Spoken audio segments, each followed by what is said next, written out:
लोग देख लिए थे पिछला एक्सरसाइज 12 तक देख लिए थे। अब हम लोग को उसके बाद देखना है उसके बाद का काम कैसे करना है। तो एक्सरसाइज 12 के बाद आपका होगा types of voucher. Types of voucher हम लोग को देखना है कि किस किस वाउचर में क्या क्या होगा। यानी हम लोग पेमेंट का एंट्री कहाँ पे करेंगे, रिसिप्ट का एंट्री कहाँ पे करेंगे, जनरल का एंट्री कहाँ पे करेंगे, सेल्स का एंट्री कहाँ पे करेंगे, ये सब स्टेप बाय स्टेप हम लोग जान लेंगे। इसको हम लोग जानने के बाद तभी हम लोग आगे कुछ काम कर सकते हैं, अन्यथा नहीं कर सकते। और ये बहुत बड़ा इंपॉर्टेंट चीज़ है टाइप्स ऑफ वाउचर। आपको याद रखना होगा प्रत्येक वाउचर का बटन कि किस बटन से कौन सा वाउचर आपको खुलेगा। जैसे F4 से कॉन्ट्रा वाउचर, F5 से पेमेंट वाउचर, F6 से रिसीट वाउचर। इस तरह से आपको कंटिन्यू याद रखना पड़ेगा।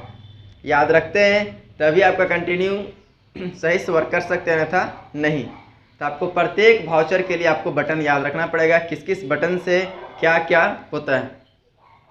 इसके बाद ही हम बताएंगे आपको किस तरह से स्टॉक मेंटेन करना है, कैसे स्टॉक मेंटेन करना है उसके बारे में बताएंगे। तो इस वीडियो में हम लोग सिर्फ अभी देखेंगे टाइप्स ऑफ वाउचर के बारे में कि वाउचर कितने प्रकार के होते हैं, कौन कौन से वाउचर होते हैं। ठीक है, इसके हम लोग पहले देख लेते हैं टाइप्स ऑफ वाउचर। उसके बाद हम लोग नेक्स्ट वीडियो में देखेंगे स्टॉक मेंटेन करने के लिए कि कैसे स्टॉक मेंटेन करना है। तो अभी हम लोग सिर्फ देखेंगे टाइप्स ऑफ वाउचर के बारे में। इसके लिए हम लोग स्क्रीन पे चलते हैं। स्क्रीन पे आपको हम दिखाएंगे कि कौन कौन सा वाउचर है और उसमें क्या काम होता है। इसको आप अगर हिंदी में लिखना चाहते हैं या इंग्लिश में लिखना चाहते हैं तो लिख सकते हैं कि टाइप्स ऑफ वाउचर में जो भी हम वाउचर लिखवाएंगे, जो भी हम स्क्रीन में बताएंगे वो सब वाउचर आप नोट कर लीजिएगा, नोट डाउन कर लीजिएगा। नोट डाउन करने के बाद इसको आप कंटिन्यू आप याद कर लीजिएगा। याद करने से क्या होगा कि आपको ईजी लगेगा वाउचर आपको वर्क करने का। किसी तरह का वाउचर बिल बनाने में आपको ईजी लगेगा। जैसे अगर सेल्स कर रहे हैं, सेल्स करने के लिए कौन सा बटन प्रेस करेंगे तब वो सेल्स होगा। तो हम लोग को वो बटन को आपको याद करना पड़ेगा। तो जो हम बताएंगे उसको आप लिखते जाइएगा। ठीक है, इसके बाद हम लोग देखेंगे स्टॉक मेंटेन करने के लिए और इसको याद कर लीजिएगा। ठीक है, अभी हम लोग स्क्रीन पे आ चुके हैं। अब यहाँ पे हम लोग देखेंगे टाइप्स ऑफ वाउचर के बारे में कि कौन कौन सा वाउचर है। ठीक है, तो आपको हेडिंग तो पता है कि हेडिंग क्या होना चाहिए। हेडिंग आप लोग को हम बता चुके हैं। आप लोगों को टाइटल देख के भी समझ में आ गया होगा कि हेडिंग क्या है। तो सबसे पहला वाउचर है कॉन्ट्रा वाउचर। सबसे पहला वाउचर है कॉन्ट्रा वाउचर। तो कॉन्ट्रा वाउचर होता क्या है? कॉन्ट्रा वाउचर में किस तरह का काम होता है? अगर किसी भी बैंक से रिलेटेड आपका ट्रांजेक्शन होगा, किसी भी बैंक, छोटा बैंक हो या बड़ा बैंक हो, SBI हो या फिर जो भी कोई बैंक हो, आपको किसी भी बैंक से कैश का आपका ट्रांजैक्शन हो रहा है, लेन देन हो रहा है, तो F4 में बनेगा, कॉन्ट्रा वाउचर में बनेगा। जैसे हम लोग किसी भी बैंक में पैसा जमा करेंगे या पैसा निकालेंगे, ऐसा सिचुएशन में आपका F4 में बनेगा। जैसे एक एग्जांपल हम बताते हैं, deposit into bank. Deposit into bank यानी किसी भी बैंक में हम लोग पैसा जमा कर रहे हैं तो क्या होगा, ये कॉन्ट्रा वाउचर में चला जाएगा। ठीक है, कॉन्ट्रा वाउचर में जाएगा। F5 क्या होगा? F5 से पेमेंट वाउचर। F5 से पेमेंट वाउचर। तो पेमेंट वाउचर में क्या काम होता है? बैंक को छोड़ करके किसी भी अदर पार्टी को अगर पेमेंट करते हैं तो पेमेंट वाउचर में चला जाता है। जैसे सैलरी पेड, अगर हम लोग सैलरी किसी को पेड करेंगे तो पेमेंट होगा। बैंक को तो हम लोग सैलरी पेड करते नहीं हैं, बैंक को हम लोग सैलरी पेड नहीं करते, किसी अदर पार्टी को करते हैं। तो बैंक को छोड़कर किसी अदर पार्टी को अगर पेमेंट करते हैं तो पेमेंट वाउचर में उसका एंट्री होगा।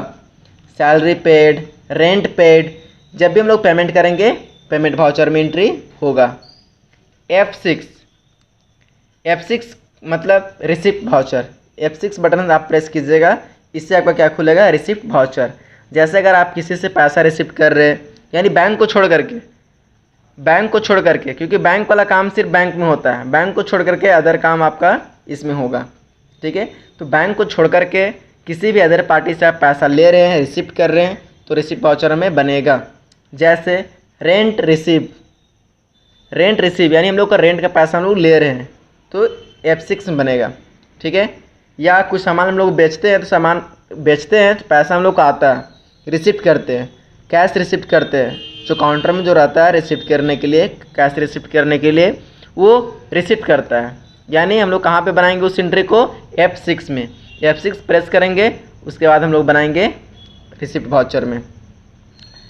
एंड नेक्स्ट है F7 जनरल वाउचर। इसमें क्या होता है, इसमें नॉमिनल अकाउंट से रिलेटेड जर्नल एंट्री किया जाता है। इसमें नॉमिनल अकाउंट से रिलेटेड जर्नल एंट्री किया जाता है, यानी इसमें लोग जितना भी एक्सपेंस होगा, लॉस होगा, इनकम होगा, गेन होगा, वो सब सारा एंट्री इसमें किया जाता है। यानी अभी से लेकर के हम लोग पहले जितना भी हम लोग एंट्री कर चुके हैं, जितना भी हम लोग एडजस्टमेंट बनाए, सब हम लोग F7 में बनाए थे। ठीक है, याद कीजिए या फिर दोबारा आप एंट्री देख सकते हैं। जितना भी हम लोग एंट्री किए हैं सब F7 में, यानी जर्नल वाउचर में किए। ठीक है, जर्नल वाउचर में आपका नॉमिनल अकाउंट से रिलेटेड जर्नल एंट्री किया जाता है। एंड F8 में सेल्स वाउचर, जितना भी आपको सेल करना है, कुछ भी आप सामान सेल करते हैं, कोई भी आइटम यानी जैसे अगर मान लीजिए आपका हार्डवेयर का दुकान है, हार्डवेयर का दुकान अगर मान लीजिए हार्डवेयर आप कुछ सेल कर रहे हैं, जैसे आप कंप्यूटर सेल कर रहे हैं, तो कंप्यूटर सेल कर रहे हैं तो कितना पीस सेल कर रहे हैं, कितना पीस, कितना रेट वाला, वो सब डिटेल के साथ आप इसमें शो कर सकते हैं, बिल बना सकते हैं। यानी जितना भी बिल बनता है टैली में, जो भी बिल बनता है सारा F8 में बनता है। जितना हम लोग सेलिंग बिल बनाते हैं F8 में बनता है, और परचेजिंग बिल F9 में बनता है। जैसे अगर मान लीजिए एग्जांपल आपका हार्डवेयर का दुकान है और आप CPU बेच रहे हैं, CPU सेल कर रहे हैं, तो CPU सेल कर रहे हैं 5 पीस, कितना रुपया वाला, 6000 रुपया वाला। तो इस डिटेल के साथ आप जो सेल कर रहे हैं वो आपका F8 में बनेगा। अब मान लीजिए 5 पीस आप बेच रहे हैं, तो उसमें से कभी कभी कुछ होता है कि कुछ ख़राब हो जाता है, यानी रिटर्न कर देता है कोई, तो वैसे में कहाँ पे एंट्री वो बनेगा, Ctrl+F8 में बनेगा, क्रेडिट नोट वाउचर में।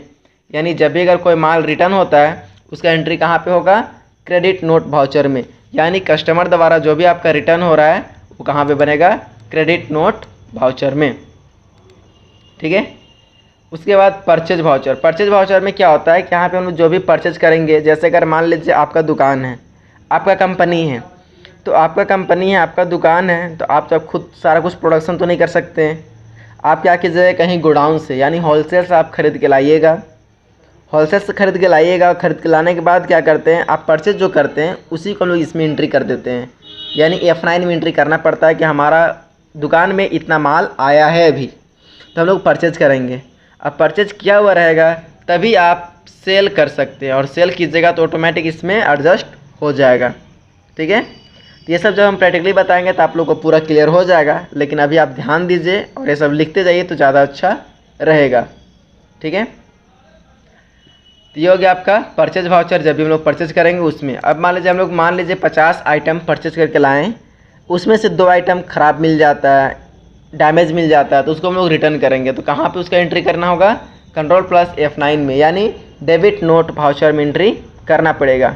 ठीक है, तो ये सब सारा एंट्री है कि जब हम लोग रिटर्न करेंगे तो आपको डेबिट नोट वाउचर में होगा।